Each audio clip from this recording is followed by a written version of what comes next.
Olá, sejam bem-vindos a mais um Entendendo a Bíblia. Todas as quintas-feiras, nesse mesmo horário, nesse canal, estamos aqui para estudarmos um pouco a respeito do livro de Atos dos Apóstolos. Estamos no capítulo 4 e sempre temos feito o seguinte: você querendo fazer alguma pergunta sobre o assunto tratado ou qualquer outro assunto que você queira que a gente responda da Bíblia Sagrada, você pode colocar nos comentários ou então no chat e nós faremos questão de estarmos falando para você a respeito do assunto que você abordar, tá bom? Faremos isso logo no início e depois então iniciaremos o estudo do dia, tá bom? Ok, semana passada nós respondemos a uma questão, ou pelo menos tocamos num assunto que o Dias lá de Eldorado nos colocou. E hoje, Dias, dando seguimento àquela resposta que eu dei a respeito de revelação progressiva, tá lembrado? Então, você toca no assunto lei e graça. Então, ainda trabalhando a questão da revelação progressiva, agora dentro do assunto que você colocou, lei e graça. A lei e a graça foram épocas e tempos diferentes de Deus tratar o seu povo. E isso não foi só o período da lei e da graça. Quer ver? Anota aí. A primeira forma de Deus tratar o seu povo foi lá no Éden, né? Então lá é um período que os dispensacionalistas, e eu confesso a você que nesse aspecto aqui eu gosto muito da forma dos dispensacionalistas falarem, porque organiza um pouco as ideias. Era chamada a dispensação da inocência. Então ele tratou Adão e Eva de uma forma que não tratou ninguém mais. Por quê? Porque era a dispensação da inocência. Como veio o pecado na raça humana e ele então convida Adão e Eva a saírem do jardim, ali começa uma nova forma de Deus tratar. Antes não tinha pecado, agora tinha pecado. Então Deus tinha que tratar de forma diferente. E Deus então começa a tratar o homem, o seu povo, o ser humano, numa outra dispensação chamada agora dispensação da consciência. Então note, aqui já mostra dois períodos diferentes, distintos, de Deus tratar o povo, né? Inocência, consciência. E a consciência termina justamente aonde? Termina quando do dilúvio. Do dilúvio, Deus começa depois do dilúvio uma nova dispensação chamada governo humano. Então, inocência, consciência, governo humano, que culminou aonde? Culminou na Torre de Babel. Confusão das línguas. Aí começa agora o período chamado patriarcal. E aí logo depois entra no cenário Abraão, Isaac, Jacó, e vem dos patriarcas. Foi uma outra forma de Deus se revelar e de Deus falar, comunicar com o povo. E olha que houve uma crescente, né, da inocência para a consciência, da consciência para o governo humano, do governo humano para o patriarcal. E agora, depois do patriarcal, termina onde? Termina lá no Monte Sinai, quando há uma inauguração do povo de Israel como nação de Deus. Ali então começa a dispensação da lei, né? Deus trata agora o seu povo desde o Monte Sinai até Cristo, na dispensação da lei. A lei era o que era importante, né? Agora, como Cristo veio e implantou, né, a fé cristã, da qual nós fazemos parte, aí esse período da igreja nós chamamos de período da graça. Graça significa favor imerecido. Enquanto na lei as pessoas tinham que fazer as coisas em obediência para ser salvo, na graça, não. Na graça, Cristo fez todas as coisas para nós. E pela fé, mesmo nós não merecendo. Embora a gente ache a graça do começo ao fim, né, acha a graça de Deus do começo ao fim, né, mas esse é o período chamado período da graça, ou período da igreja, que vai terminar com o arrebatamento da igreja, né? E qual é o próximo período? O próximo período é o milênio, a maneira como Deus vai tratar com a nação, com o povo de um modo geral. Ah, mas tem um período entre a graça e o milênio que é chamado Grande Tribulação, que é logo depois que a igreja for retirada daqui, né? Eu penso que a igreja será retirada antes da Grande Tribulação. Então eu tenho um conceito pré-tribulacionista, é um termo escatológico, né? E esse período da Grande Tribulação vai ser Deus voltando a tratar com os judeus, porque com a igreja Deus trata com todo aquele que é convertido a Cristo, independente de ser judeu ou não. Nós, por exemplo, né? Mas depois que a igreja for arrebatada, Deus volta a tratar com o seu povo, o povo de Israel, que é o período chamado período da Grande Tribulação, e terminando a forma de Deus tratar com a gente com o milênio, e no final do milênio, aí, novos céus, nova terra. Tá bom, querido? Isso mostra a progressão da revelação de Deus durante os séculos, durante os tempos, né? Como Deus tratou a humanidade de um modo geral. Ok, vamos dar seguimento? No capítulo 4, semana passada, na aula de número 10, nós vimos que os discípulos tiveram que encarar o tribunal. O tribunal faz uma ameaça, uma imposição sobre os apóstolos, Pedro e João. Pedro e João, então, decidem por uma desobediência civil, ou seja, ele simplesmente diz, não, nós não podemos deixar de falar do que temos visto e ouvido, né, a respeito de Jesus. Eles declararam que acima do tribunal, do Supremo da época, né, dos judeus, acima deles estava Deus, e que eles não poderiam deixar de obedecer a Deus para poder obedecer aos homens, né? Então terminou exatamente com a liberação do sinédrio desse apóstolo, uma vez que eles não podiam fazer nada com Pedro e João. Então eles liberam Pedro e João então volta para se reunir com os irmãos que estavam numa casa e logo compartilharam com eles o que havia acontecido. E foi aí que nós terminamos no versículo de número 23.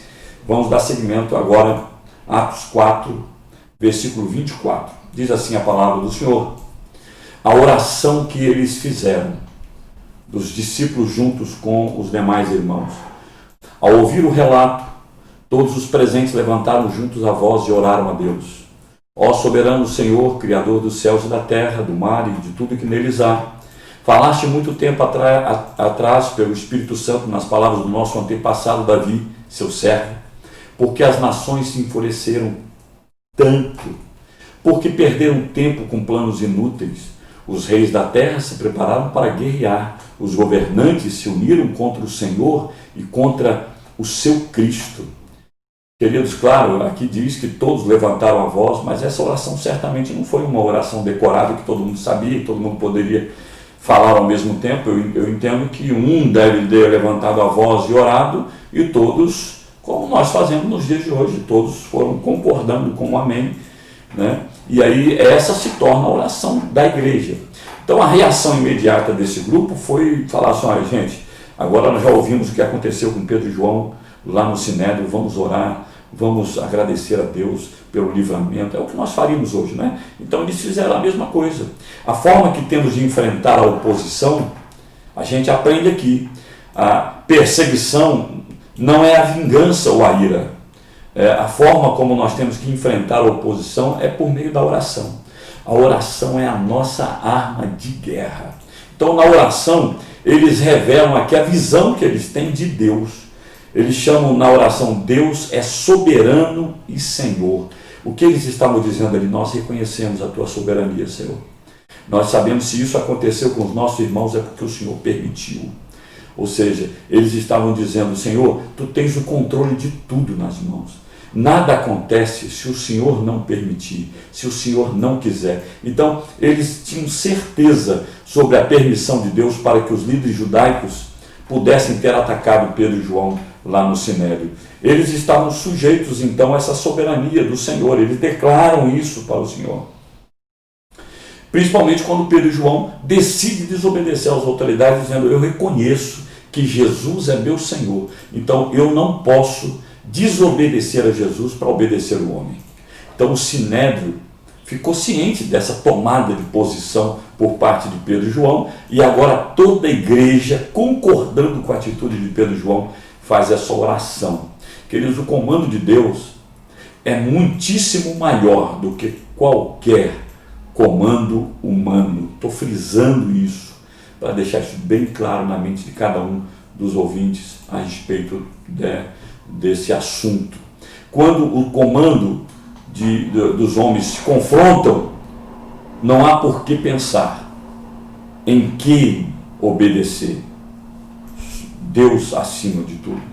Nós temos que obedecê-lo acima de qualquer outro homem. É Deus quem está sentado no trono. É Ele que tem o controle de tudo. Nós cremos assim, não é verdade? Então a igreja primitiva também cria desse jeito. Eles entendiam que nada acontece fora da soberana vontade de Deus. Você crê assim também? Eu também. Então eles oraram aqui, e eles oraram a palavra. Olha só, essa citação que ele faz aí de Davi, eles estão citando o Salmo de número 2, os versículos 1 e 2.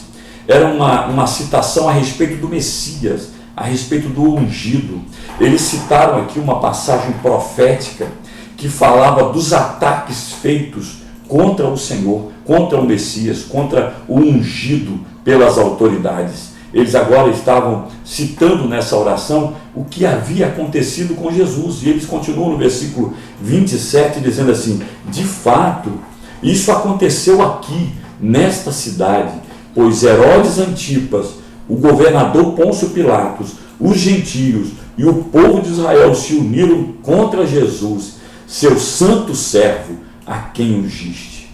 Queridos, olha só, ele cita Herodes Antipas. Quem era Herodes Antipas? O rei da Galileia, da Pérea, região de Samaria. Aquele norte ali era todo comandado pelo rei Antipas, o rei Herodes, né?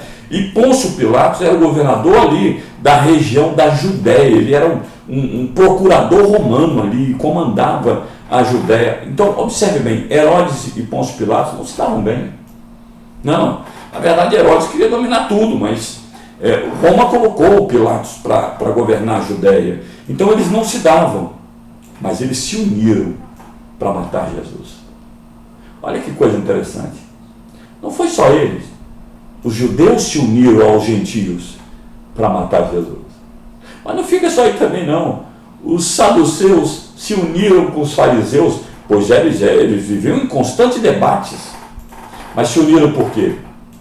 Para matar Jesus. O mal se une quando o objetivo é combater o bem. Sempre foi assim. Sempre será assim.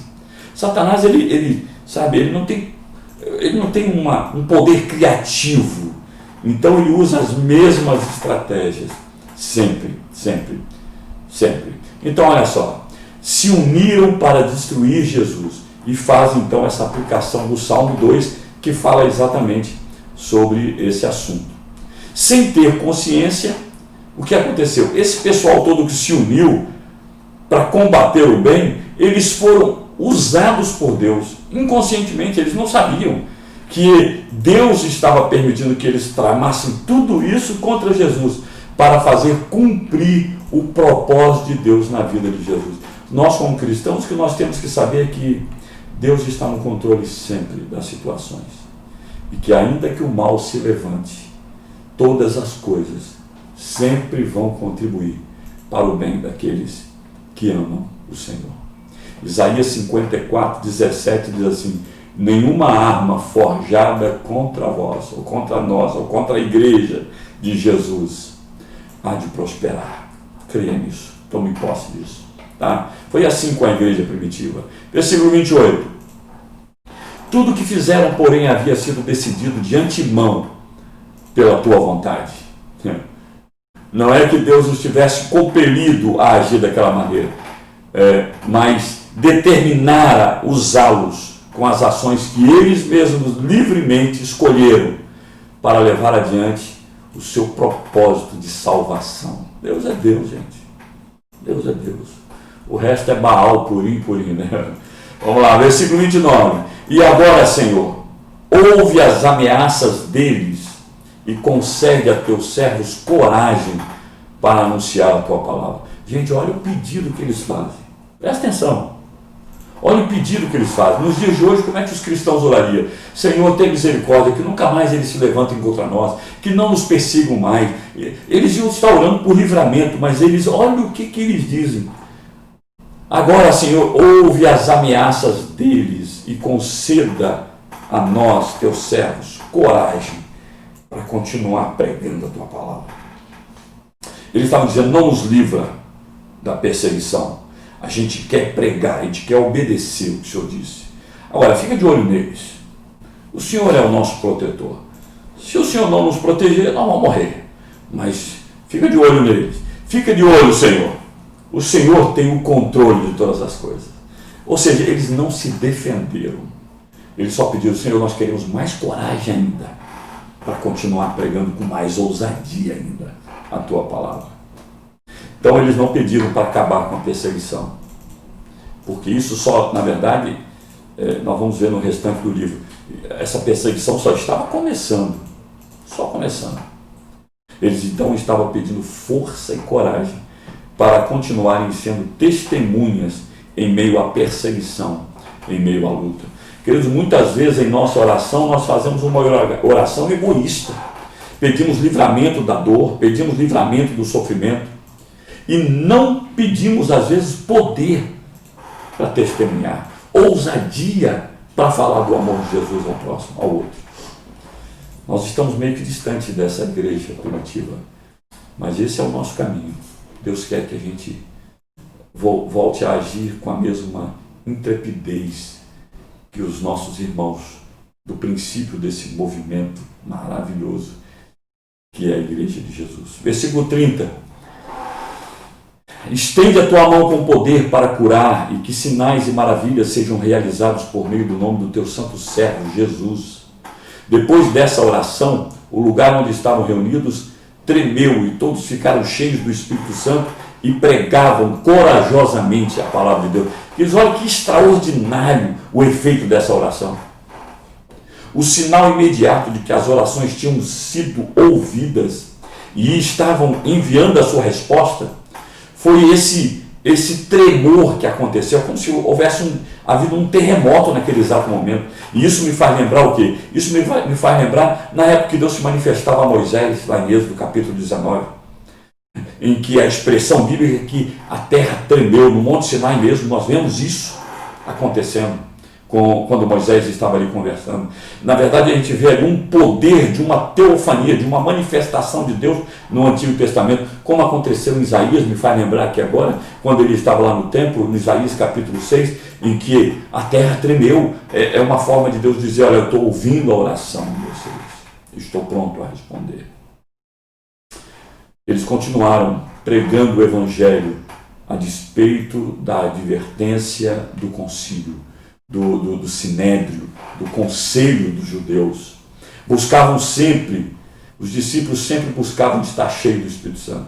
Quando eles sentiam que estavam enfraquecidos, que estavam precisando de mais oração para recarregar a bateria, era isso que eles fariam. Então foi o que aconteceu aquele dia. Eles saíram lá do sinédrio e foram diretos para a sua célula para orarem juntos e serem cheios do Espírito Santo. E foi isso que o texto diz. E todos ficaram cheios do Espírito Santo. Novamente, pastor? Novamente. Queridos, quando a gente enche o tanque de combustível no carro e a gente começa a andar, começa a fazer, vai se desgastando. O combustível vai se consumindo. Então chega um momento que você tem que parar no posto para encher novamente, para abastecer. A nossa vida não é diferente. A gente enche do Espírito Santo, está cheio o tanque do poder de Deus, ok? Mas a gente anda por aí pregando o Evangelho, curando os enfermos, fazendo a obra do Senhor, isso vai desgastando, vai consumindo o combustível. Tem hora que você tem que parar tudo para voltar a recarregar a bateria. Nós temos que estar sempre cheios do Espírito Santo. Eles foram cheios do Espírito no Pentecostes e cheios do Espírito Santo agora, novamente, com esse movimento de oração que eles tiveram aqui nesse dia.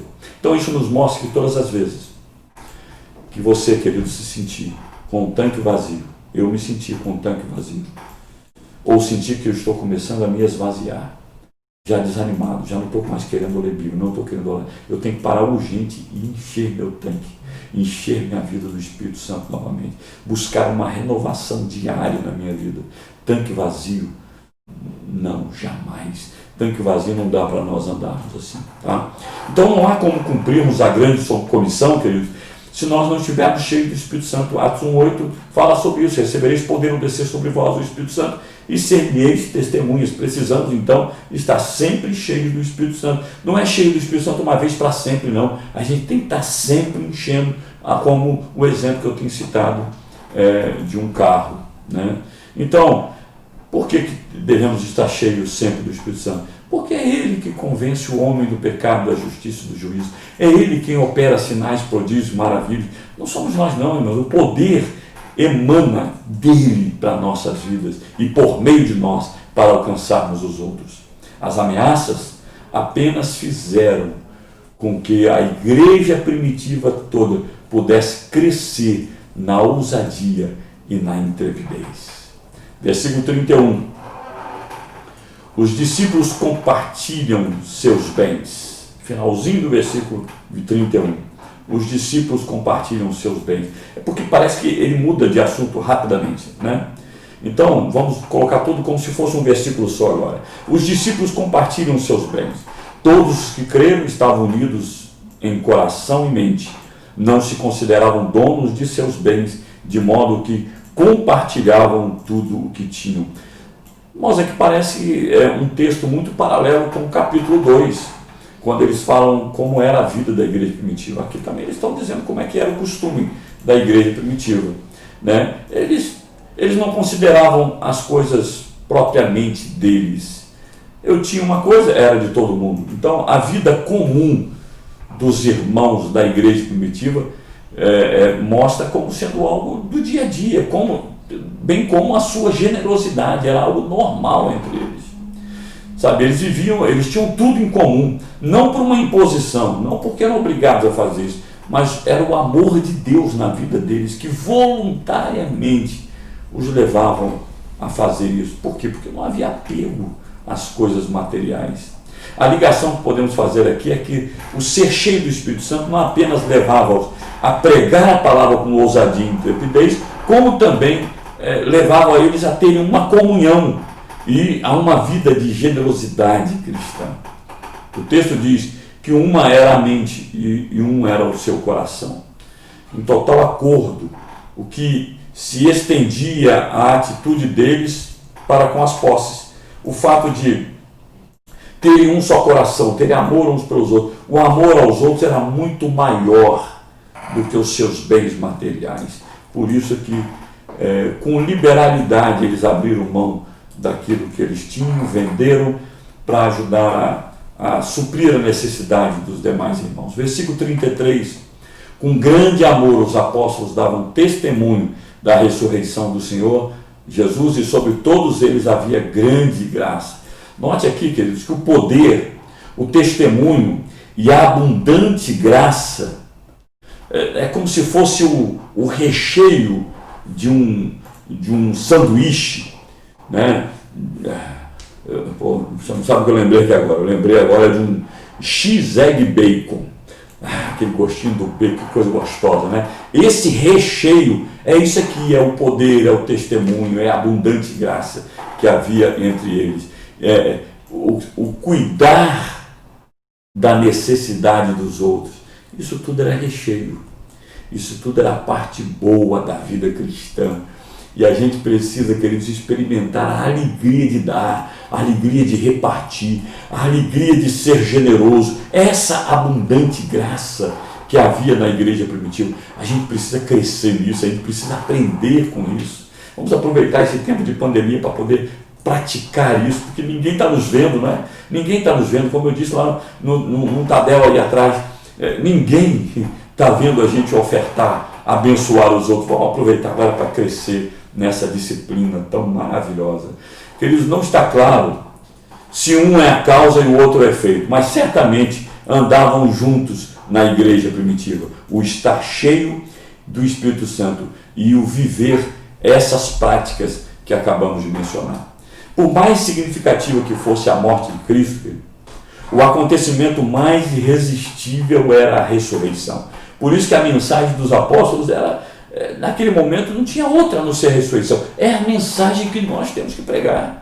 Jesus morreu na cruz, essa mensagem é extraordinária, mas não podemos nunca deixar de pregarmos a respeito da ressurreição de Jesus. Falo a respeito do qual os discípulos não podiam guardar silêncio, então nós igualmente não podemos. Versículo 34, entre eles não havia necessitados, pois quem possuía terras ou casas vendia o que era seu.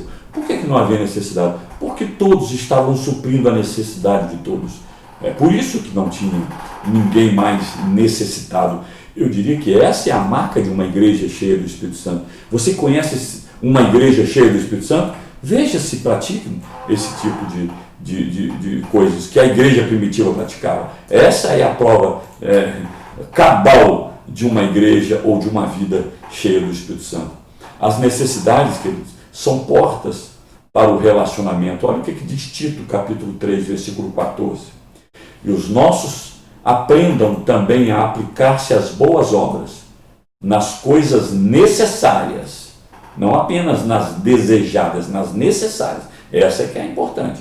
Para que não sejam infrutuosos. Ou seja, ele está dizendo, se a gente aplicar o nosso coração a suprir a necessidade do nosso próximo, principalmente nessa pandemia. E eu não estou falando só da igreja, estou falando do nosso próximo de um modo geral.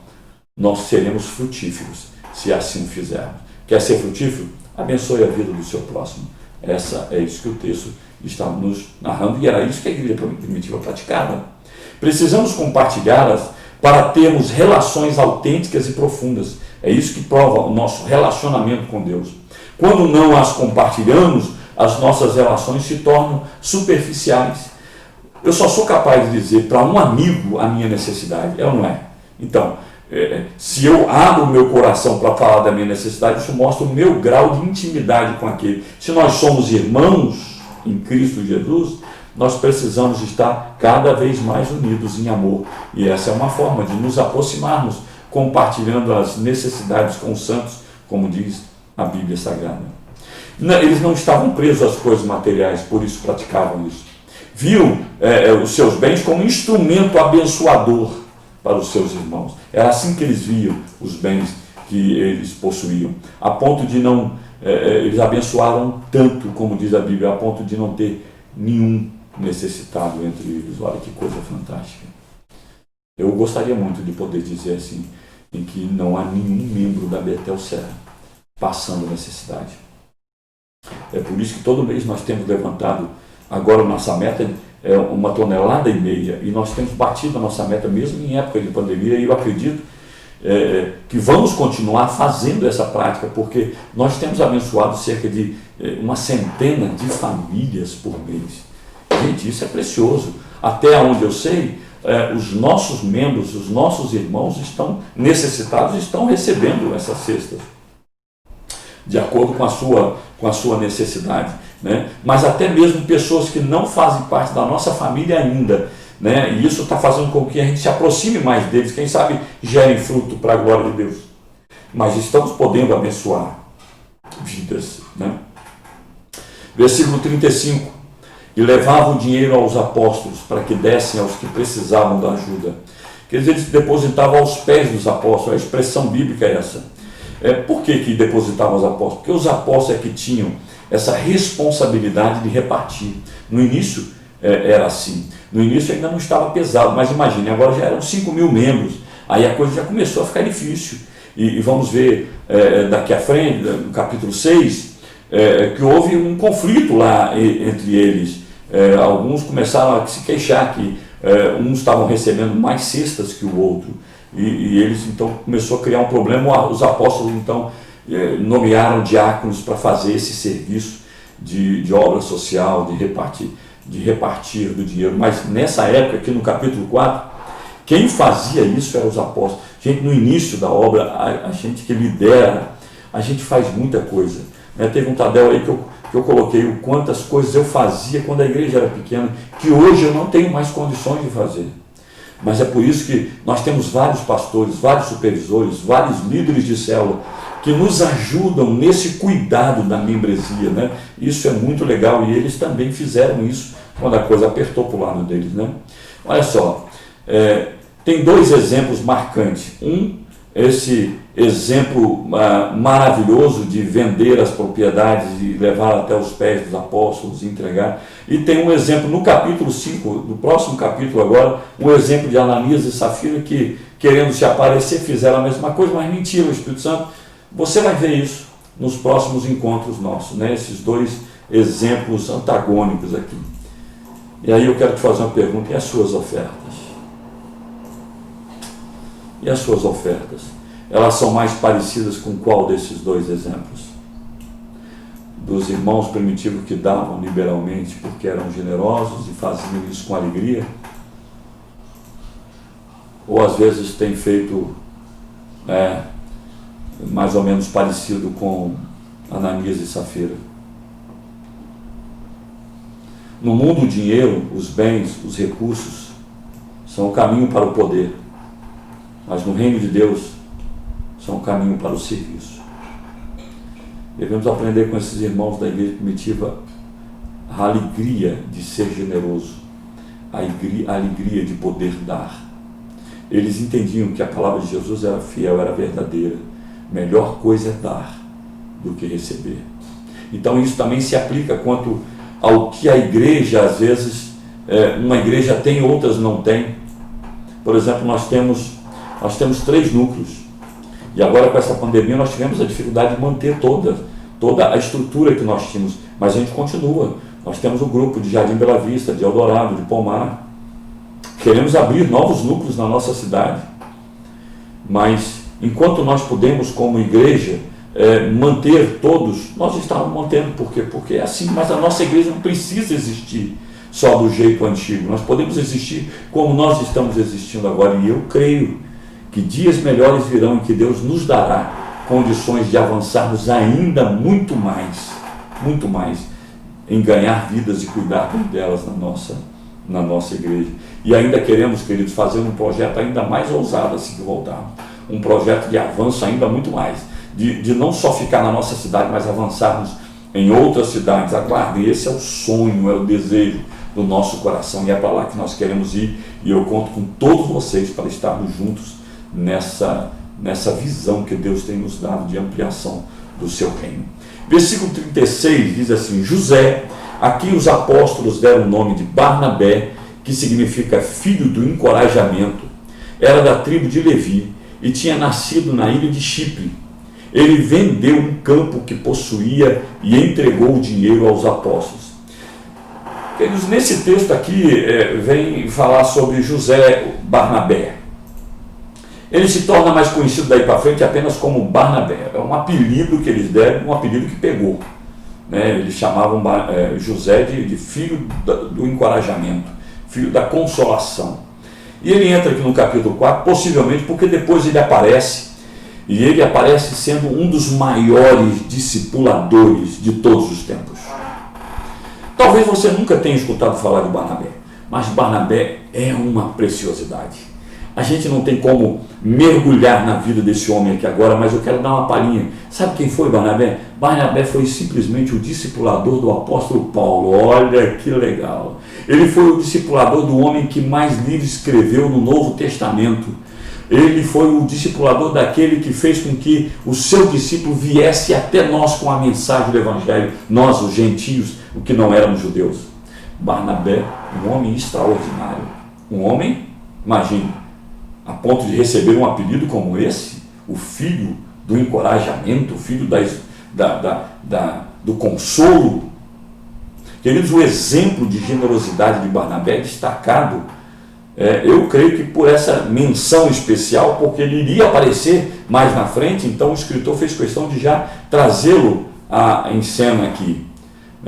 Eu creio que é por causa disso. O seu nome se supõe refletia ao seu caráter. Quando ele diz Barnabé, filho da consolação, filho do encorajamento, a gente imagina como esse Barnabé era doce. Acho que todo mundo queria ser discípulo de um homem desse, filho do encorajamento. era uma pessoa que vivia encorajando os outros. Barnabé certamente era assim. Ele era levita de nascimento. Sua família, de certo, migrara para Chipre, uma ilha ali do Mediterrâneo, onde havia uma população judaica de certo vulto ali. Embora os levitas não podiam possuir terras herdadas na Palestina. Talvez nessa época já pudesse, não sei, né? Mas talvez eles não poderiam, era só na Palestina, mas em Chipre ele tinha terra, e é possível que ninguém soubesse dessa terra que esse Barnabé tinha lá. Por quê? Porque levita não podia ter terras na Palestina. Então, olha só, talvez Barnabé ficasse quietinho, ninguém nem ia perceber. Mas Barnabé foi grande, fez questão de ir lá vender a propriedade e trazer o dinheiro e entregar para os apóstolos. Se fosse nos dias de hoje, ele ia fazer uma transferência de conta bancária no seu banco para os apóstolos. Para a conta pessoal dos apóstolos, porque não havia uma instituição igreja ainda. Olha a fé desse pessoal. Talvez hoje, em época de pandemia, Barnabé ia lá pegar o seu PicPay e falar: vou mandar para o PicPay do Pedro aqui agora, porque Pedro é o cara, ele vai repartir isso para o pessoal, né? Então, assim, é possível que Barnabé tivesse vendido terras que tinham em Chipre, trazendo o valor da venda aos apóstolos, está no versículo 37. Ainda a possibilidade de não ser observada essa proibição de os levitas possuírem terras na Palestina mais, e isso me parece que tem uma certa base em Jeremias 32, capítulo 7. Leia lá que você vai ver que pode ser que nessa época os levitas já poderiam ter, mas isso não vem um caso aqui agora. Desde os tempos dos Macabeus, nós já vimos sobre Macabeus, existiam judeus, levitas, que migraram da Palestina e foram lá para Chipre, né? Talvez, quem sabe, por causa das guerras e perseguições que existiam nessa época. Barnabé, então, era citado como um bom exemplo de generosidade. Dessa maneira, Lucas introduz o que virá a ser um companheiro importante de Paulo, como eu acabei de mencionar. Vou fazer uma perguntinha para você, só para você pensar, tá? Não tem nada a ver não, é só para você pensar. Pensa assim: se o seu líder, ou seu discipulador, ou seus líderes espirituais desse um apelido para você, qual apelido que ele daria para você? Para José foi filho da consolação, ou filho do encorajamento. Queridos, eu quero rapidamente, temos ainda um pequeno tempo ainda, mas eu quero expressar para vocês o que eu imagino ser filho do encorajamento. Como você acha que eu imagino que Barnabé era para poder receber esse apelido? Vamos lá?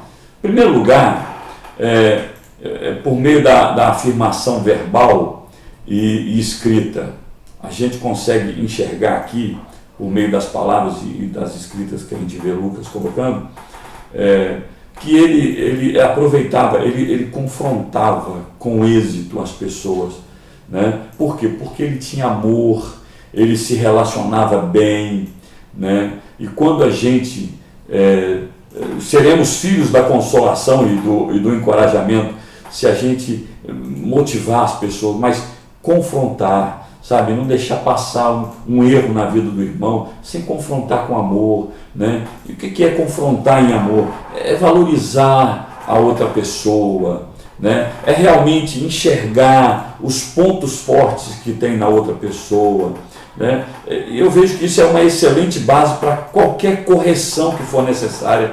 Se você chegar com amor e exaltando a vida do irmão, ele vai ver que você não está chamando a atenção simplesmente por chamar, porque você quer vê-lo crescer, você quer ajudar. Então nós devemos ser cuidadosos, devemos ser sempre tardio em criticar, em julgar, em condenar. Não são essas palavras que devem sair de alguém que quer encorajar o outro. Devemos ser especialistas em afirmar as pessoas, em dar a eles ânimos, dar a ele, ser otimista com ele, né? Ver sempre o lado positivo da pessoa. Isso eu acho que o Barnabé tinha a ponto de receber esse apelido que ele recebeu. Em segundo lugar, ser um bom ouvinte.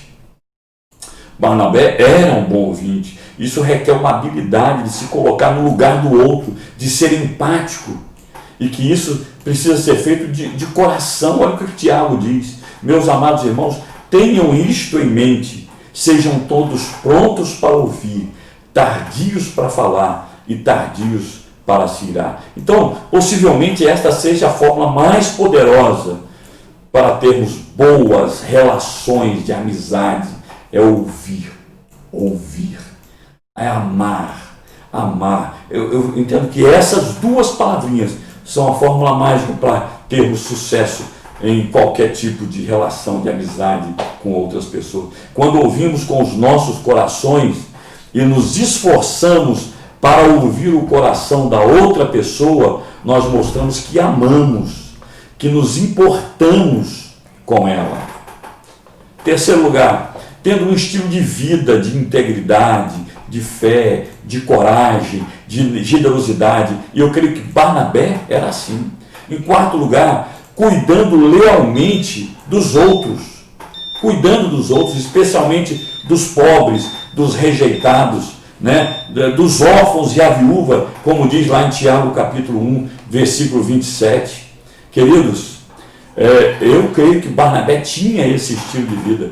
E eu e você que existimos hoje, podemos trocar órfãos por viúva, por mães solteiras, sozinhas, que estão cuidando de filhos, que você pode muito bem olhar com amor, com carinho e poder ouvir o coração da necessidade dele. Gente, tem tanta gente que tem família, mas tem necessidades materiais pequenas. Olha lá, Tiago capítulo 1, versículo 27. Em Atos 20 e 28 também diz que nós, como líderes, devemos cuidar de nós mesmos, mas cuidarmos bem do rebanho do Senhor. Atos 20 e 28 a 31.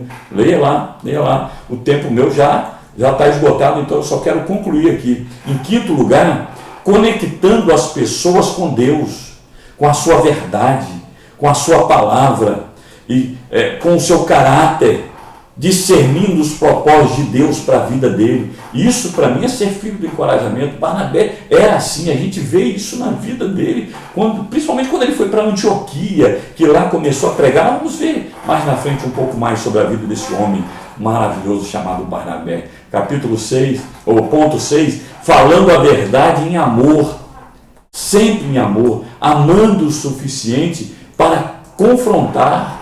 A gente vê alguns confrontos, vamos ver lá na frente, Atos capítulo 15, Barnabé confrontando com os judeus, Paulo e Barnabé confrontando com os judeus, depois o próprio Barnabé com Paulo, há um certo confronto entre eles, mas tudo com muito amor.